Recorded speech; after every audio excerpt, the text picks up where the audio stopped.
team. Rob the Rover here, spending this beautiful day on the edge of the Hayman burn scar, and thought I would take a few minutes to run you guys through the DIY storage boxes I built in the back of the camper. Alright, the floor itself, we'll start there. It's a single sheet of laminated ply, 1/2 inch thick. I've cut it down the middle, and then I hold it together. We got the T-nuts and then bolts on these little metal tabs running the whole length just to keep everything straight and square. The reason I cut it in half is it's a lot easier when you're by yourself to just pull out 1/2 at a time. But also, if I've got something big, heavy, sharp that I need to load up into the bed, I don't want to gouge up the floor, I can just pull this half out and slide it in on the Line-X liner.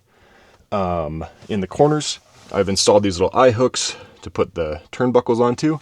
That's just to keep everything stable, so as you're going down big, choppy roads, it's not bouncing or twisting or anything like that. And then I've cut these little slots around the wheel arches, just so everything sits nice and flat. On the bottom, there's carpet that I've stapled to it. That just adds a little bit of insulation when it's cold out, makes it a little easier to slide in and out, and it makes the whole thing a little bit quieter when you're on like really washboardy roads. Super easy to do, just the one piece of wood, cut it to length, cut it down the middle, the little slots on the sides to keep it smooth, and then I just do this kind of all-weather rug on top of it. So I got something nice and comfortable to stand on when I'm in the camper, and that's it. Nice and easy. I built the boxes themselves with a 1/2 inch Baltic birch. The reason I went with 1/2 inch is it's just a little bit lighter. If you can find a good quality sheet of ply, it's usually more than strong enough. If you've only got a Home Depot or something like that, not a local lumber yard that sells good stuff, you might have to settle for a 3/4 inch, just because their wood's not quite as strong and well put together. The boxes are held together with wood glue and wood screws. In a perfect world, I would just have wood screw and brad nails because it would have been a lot faster, a lot cleaner, and a little bit lighter. But you got to work with what you got, and I had wood screws and wood glue, so that's how I've assembled it. The boxes themselves are attached to the subfloor of the camper with T-nuts. So I've got T-nuts on the bottom coming up through, and then within each box on all 4 corners, I've just got a flathead bolt like that I zip into those T-nuts and just kind of lock everything down. And then, I don't know if you're going to be able to see it, but underneath the boxes, I've got a thin layer of carpeting under the floor, so it slides in and out really easy, so I'm not wrestling them or gouging the floor when I'm pushing them in. On top of all the boxes, I've just got these cheap 1-inch foam pads. Got them on Amazon. You can get them to the size and shape that you need dimension-wise from all sorts of distributors.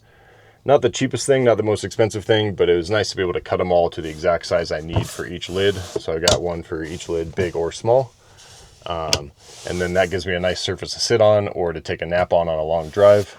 So that's why those are there. They're certainly not necessary, and I've just got them Velcroed on for the time being until I come up with something better. But they're very comfortable for what they are. Pretty happy with them. Would definitely recommend it.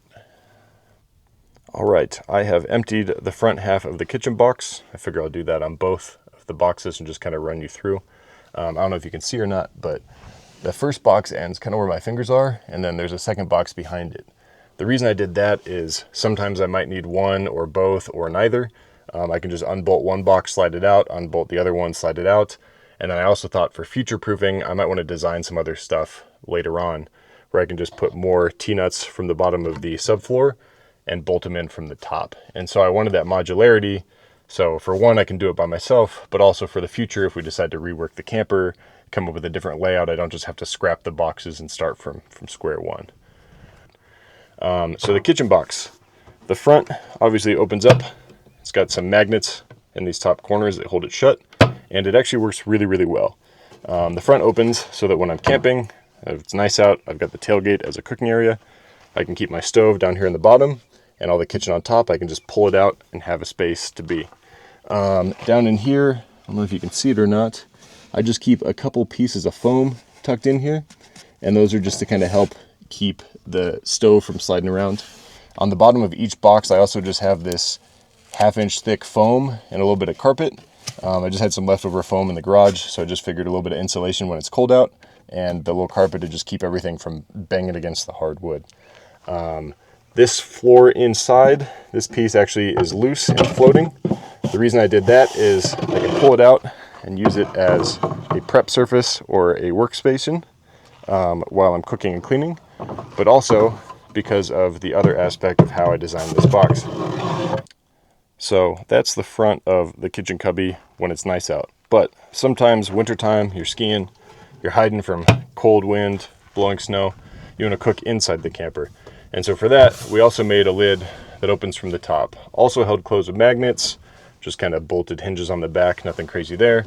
But the subfloor is nice because you can keep everything stored in here, pull it out, but then you can just lift it up and out of the way, and you've got access to the stove, so you can do everything from in the camper. You never have to get out into the elements to get what you need for your cooking stove.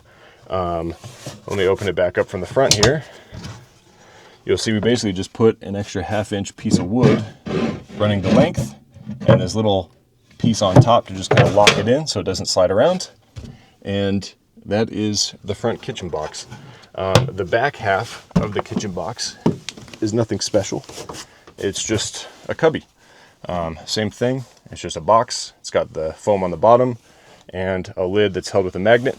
You'll see I've got handles. Obviously I couldn't do a handle in the front here because that's where I open it and do all the cooking and stuff like that. But this makes it very easy to move it, pick it up, slide it out. All right, a little easier to film the back cubby from inside the camper. It's quite a bit longer. I believe the back cubby is just about 4 feet. The front cubby is just about 2.5 feet. The reason we made this one longer is just because it holds nothing but gear. But it's also divided into 2 sub boxes.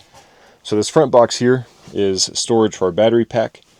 We've got a hole drilled in the back there just so you can run cords in and out of it. And then in the front, we've got this little notch that we cut out so that when the lid is closed, you can still get your phone charging cords out, little wires, things like that, without them getting pinched. The back half of this one, we actually open differently than the others as far as the lid goes. And this is just general gear storage. It's just a big ass box. And then there's a small subdivider of wood on the back here for a little 6-inch slot to hold long skinny things. So it just kind of keeps everything a little bit more tidy and organized. So the reason that I oriented the back lid differently, and originally it wasn't, you can see I've got these old holes where I had the hinges before, but we realized we've got all this fantastic pass-through when you open the side, and it's a lot easier to just reach in and grab what you need instead of climbing into the camper. So I've just got this little metal tab here I'm using as a handle. I can open it up, reach in, and grab whatever I need. So maybe some camping chairs or the tarp that we use for setting up a little shelter. And so I can just grab it from outside of the truck. I don't have to go crawling into the camper. And that has been super convenient. We've been very happy with that flexibility. You'll notice that the boxes do not cover the wheel arch. I've got them running next to it. A couple reasons for that. Number one, it's a lot easier to build just a square box. Not trying to accommodate for those angles or building up and around it.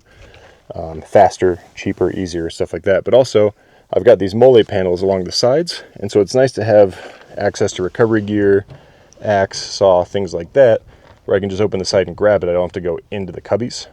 Keeps everything separate. It's a lot easier to get them in and out. It just kind of made sense in our head.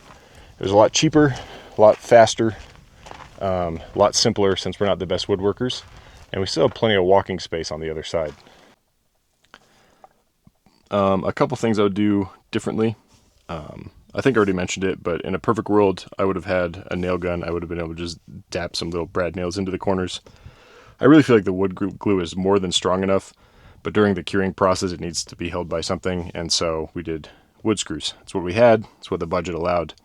They're just not that nice to look at. It would have been a lot cooler to have some nice clean brad nails, kind of cover them with some spackle, and so you wouldn't even know they were there. The other thing to consider when you're doing this, when you take your measurements, consider that there's an overhang here on a lot of truck beds. When I first designed this, I had it perfectly up against the back, and I couldn't open the lid. It would hit this, and so I had to pull it out, recut it, redesign it so that it fit better. Other than that, not much I would do differently. They've been great so far. I might, in the future, try to cut some slots in them, just kind of cut some weight. This whole unit, Both cubbies and the subfloor empty weigh 120 pounds. Not too bad, but it would be cool if I could get it down to maybe 100. But I don't know what that would do to the structural integrity, so that is a project for a much later date. All right, guys, that was a quick walkthrough of the DIY storage boxes I built in the back of my Lone Peak camper.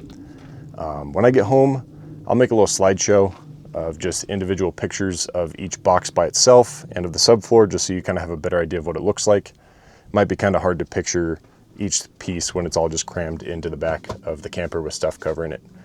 I'm not going to post dimensions just because every truck bed is so different, you know, depth, width, length, that sort of thing.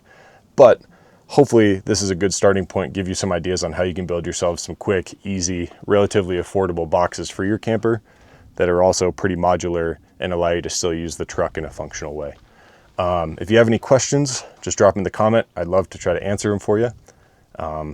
Thank you so much for watching. Don't forget to like and subscribe, and I will see you in the next one.